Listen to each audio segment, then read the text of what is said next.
Okay. Ngayon, ah, actually, portfolio na. Okay.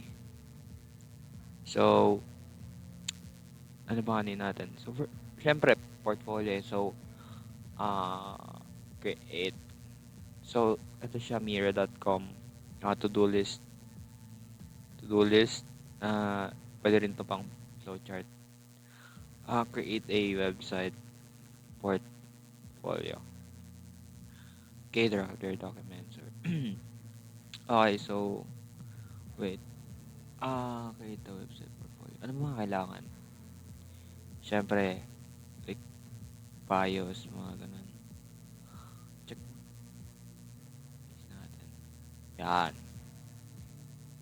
Okay, so, ito na, yung mga nalista ko. And, yung tools, of course, tools, yung mga ginagamit ko for software development, technical skills, soft and hard, soft and technical skills. Uh, frameworks, frameworks, frameworks, or software I use. So, yeah. Resume. Is it optional but useful? Okay, resume. Oh, tama. Tama, resume. Resume. Downloadable. My gosh. Downloaded. Downloadable PDF. Uh, okay, ayun. Experience like, ano natin dito yung education. Education. Education. Okay. Next is,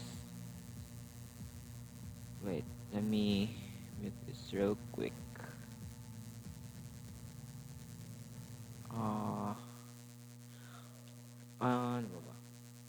Contact page, yung mga ano, projects, UX, navigation. Okay, yun. Navigation, tama. Navigation. Footer, small, copyright, social links, email, back to top. Okay, back to top. Hindi. Kasama na yun sa navigation. Pro tips, like, pro tips. If you want, tell your field. Okay, tell your field, like, asan na ba tayo ngayon? You don't tell me your field. Ay, hindi. Sabi na niya pa yan. Okay, so, ito yung cover ng halos website natin. So, um, anin ko rin yung TypeScript. So, day one to. Like, starting over. Uh, tama.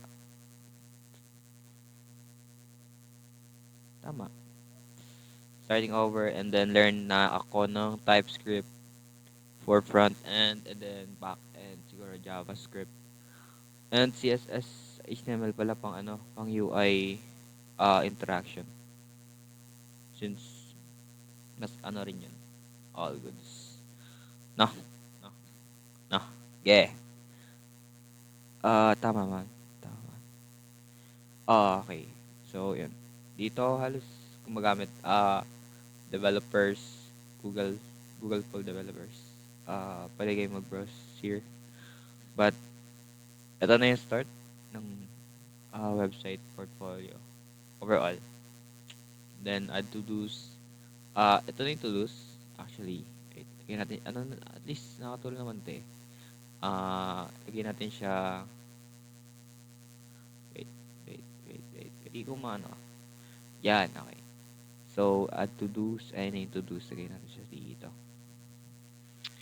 To-dos. Okay. So, ito yung halos to-dos. So, pag may gagawin ako, uh, like, halimbawa, easy to access. Ano yung mga UI gagawin ko? Ilalagay ko na lang siya dito sa add to do's. So, ayun. Bawa, create, bawa, ito yung gagawin ko and, bawa, ito yung gagawin ko ngayon. Yung lalagay ko and then dito sa pinaka, ano siya, pinaka broad. Halimbawa, yung UI is, ah, yung mga UI. So, mga buttons, mga pictures, mga gano'n. And then, ayun, maglagay tayo halimbawa, ah, gusto kong gawa ng button. And then, pag nag-amos natin yan, kaya natin, wait lang, ano ba yun? Okay. D.